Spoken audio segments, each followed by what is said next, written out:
그 다음에 여러분이 많이 들어봤을 거예요. 아스텍 문명이라든지 나중에 좀 깊이 있게 함께 할 거예요. 그러니까 이 멕시코 고원에 있었던, 그 다음에 잉카 문명, 이 안데스 고원에 있었던 이러한 곳들을 유럽인들이 이 문명들을 정복해서 결국 문명을 파괴하게 되거든요. 그러니까 이 지역이 문명이 없던, 아무도 살지 않던 그런 지역이 아니라 문명을 다 파괴하고 유럽이 들어갔었고, 그리고 그 지역에 있던 그 사람들이 먹던 농사지어 먹던 농산물들을 재배하는 것이 아니라 본인들이 필요한, 유럽인들에게 필요한 농산물을 대규모로 짓는 것, 원주민들의 노동력을 이용해서 그런 플랜테이션 농업 같은 것들이 만들어지게 된다라든지 이런 문제들, 굉장히 큰 문제들이 생기게 되고, 더 큰 문제는 지금 좀 옛날 지도로 가져오긴 했는데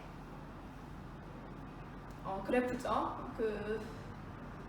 지금 인디오라고 불리었던 사람들, 아메리카의 원주민들이 멕시코 고원은 한 4.28% 정도만 100년 정도 지나면 남는다라는 것, 그리고 안데스 고원은 7.5% 정도, 7.55% 정도만 남고 많은 사람이 죽었다라는 것.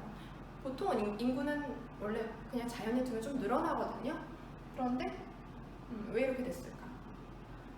그러면 이 지역은 이제 누가 부유하게 살고 누가 가난하게 살게 될 것인가, 이런 것들에 대해서 우리가 좀 역사 공부하면서 생각을 해볼 수 있을 것 같아요. 제가 이 브랜드를 홍보하려고 한 것이 아니라, 커피 하면 떠오르는 나라들이 있죠. 에스프레소 하면 이태리가 떠오를 것이고, 그다음에 그것보다 더 전이 떠오르는 친구들은 조금 더 역사를 좋아하는 친구들일 것 같아요. 그 전에 오스만 제국에서 굉장히 커피가 카페가 유행했었어요. 막 이렇게 그런 것들도 생각할 수 있지만, 오늘날의 커피 문화를 굉장히 많이 확산시킨 것은 역시나 미국일 텐데, 특히 대중화시킨 것은 미국일 텐데, 미국은 왜 유럽이 차를 마실 때 왜 커피를 마시게 됐을까 하는 것들도 역사 속에서 살펴볼 수 있을 것 같고요.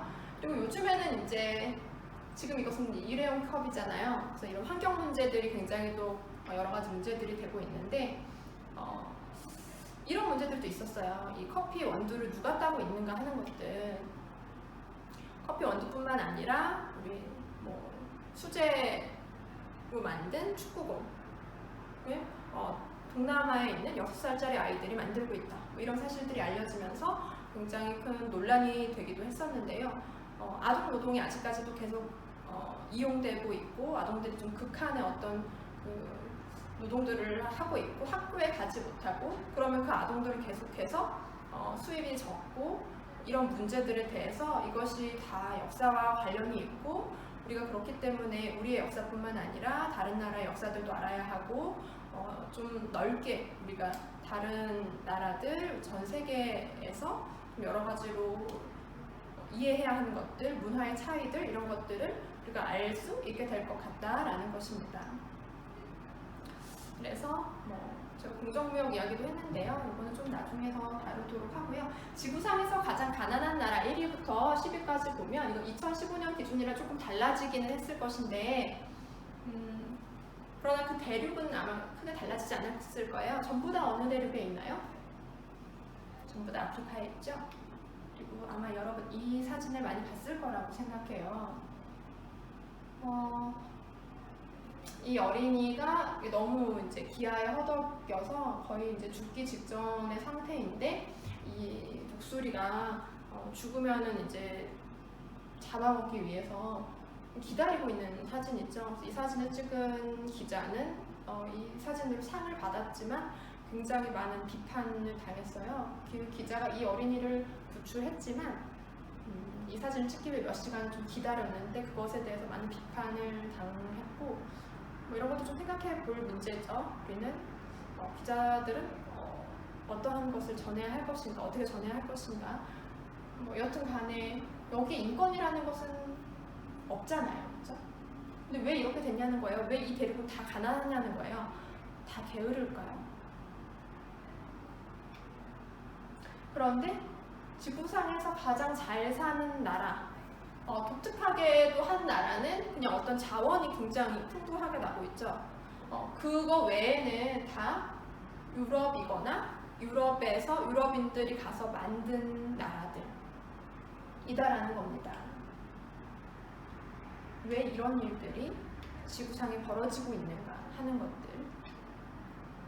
지도도 되게 이상해요. 아프리카는 보면 이렇게 줄을 대고 그은 듯이 이렇게 생겼잖아요. 처음에 제가 초등학교 때 이렇게 무슨 역사 부도 이런 걸 받았을 때 우와 되게 부러웠어요. 우리나라 지도 그리려면 되게 막 힘들잖아요. 왜냐면 산과 뭐 바다와 강과 이런 것으로 그 경계를 하고 있기 때문에 너무 꼬불꼬불한데 와 되게 좋고 내년에는 그리기 되게 좋을 것 같아 라고 어린 마음에 그렇게 생각했었는데 왜 이렇게 지도가 그려질 수 있냐면 실제로 지도를 대고 누군가가 땅을 그어서 나누었다라는 것들.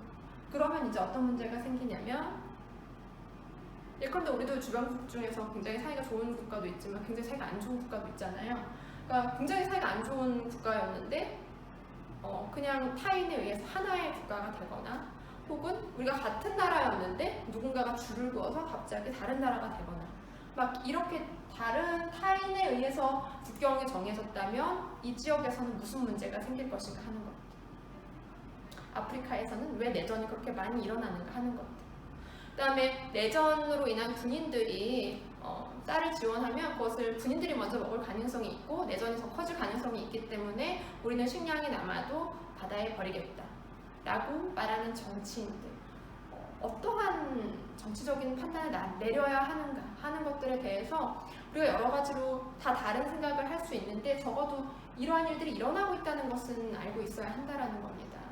그리고 되게 이상한 것은 아프리카는 자원도 되게 많은 지역이고 특히 이 나라를 한번 볼까요? 이 나라는 다이아몬드가 엄청 많이 나와요. 그러면 다른 아프리카 대륙의 다른 나라들은 가난하더라도 이 나라는 어때야 됩니까? 이제 잘 살아야겠죠? 그런데 이 나라가 아까 10위권 안에 있었잖아요?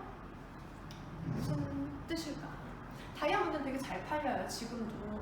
왜냐하면 다이아몬드 회사가 굉장히 오랫동안 광고를 했어요. 영원한 사랑은 다이아몬드로 약속을 해야만 해. 그러니까 결혼 반지는 반드시 다이아몬드로 해야 해 라는 것을 그리고 몇십 년 전부터 우리나라에도 굉장히 큰 영향을 미쳤잖아요. 그래서 다이아몬드 굉장히 잘 팔리는데 왜 그 나라 사람들 가난한가 하는 것이죠. 다이아몬드 강산을 그 나라 사람들 혹은 정부가 소유하고 있지 않다라는 겁니다. 미국이나 유럽, 특히 미국에서 주로 소유하고 있는 이런 문제들. 그래서 얼마나 그 다이아몬드 때문에 비극적인 일들이 그 나라에서 일어나고 있는가 하는 것들이 영화로 만들어지기도 했었죠. 이런 것들이 우리와 상관없는 일들처럼 느껴지나요? 아프리카의 일들. 우리랑 별 상관없지 않나? 그렇게 생각할 수도 있지만 어떻게 생각하면 아닐 수도 있어요. 우리나라가 독립운동을 할 때 전 세계에서 어쨌거나 도와준 그냥 아무 이유 없이 도와준 사람들도 많이 있었고요. 우리가 좀 뒤에 배우겠지만 그냥 기자로 왔다가 이 나라를 위해서 좀 도와주자 이렇게 하다가 돌아가신 분도 계시고 그리고 우리가 6.25 전쟁 하면 미국의 도움을 굉장히 많이 생각하는데 정확히는 유엔군이 왔었죠. 그리고 유엔군은 되게 여러 나라의 국가들에서 왔단 말이에요. 그 나라가 어딘지도 잘 모르고 군인들을 파견했어요. 그것도 전투병을 파견했고 또 에티오피아 같은 나라들에서 왔었다라는 거예요. 아프리카의 어떤 국가에서 우리나라를 위해 전투를 하기 위해 왔었다라는 것이죠. 그래서 몇 년 전에 그 에티오피아에서 오셨던 참전 군인들이 인터뷰한 영상을 봤어요. 한국에 잠깐 오셨었는데 무엇이 제일 인상적이었나요? 라고 했더니 뭐라고 했을까요? 추위. 생각해보세요. 에티오피아에서 왔는데 우리나라의 그 추위. 근데 전쟁 중 얼마나 추웠을까요? 그리고 너무 놀라운 거. 겨울에 갑자기 듣도 보도 못한 난생 처음 보는 하얀 무언가가 떨어져. 이게 뭐야? 근데 되게 차가워. 이건 뭐지? 하는 것들을 아직도 기억이 난다라고 이야기를 했는데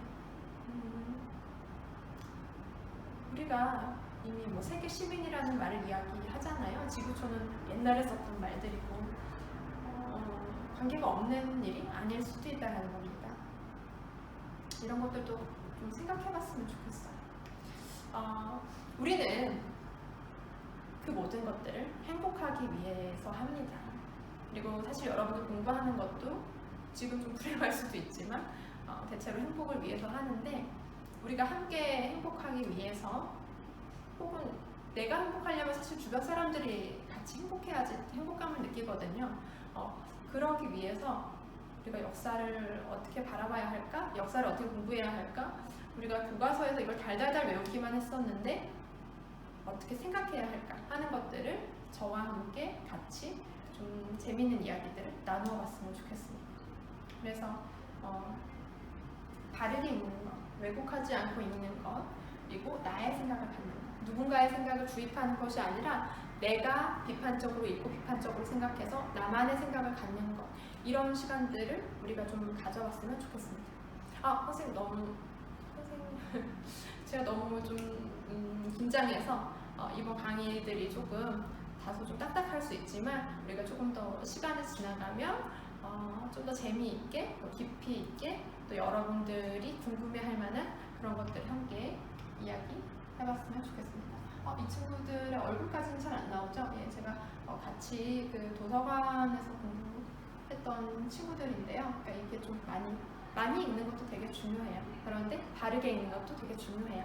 그런 것들 우리가 같이 이야기하고, 또 중간중간에 학교 다니는 팁, 학교를 어떻게 재미있게 다니고 쉽게 다닐 수 있는가 하는 것들도 같이 이야기 나눴으면 좋겠습니다. 감사합니다.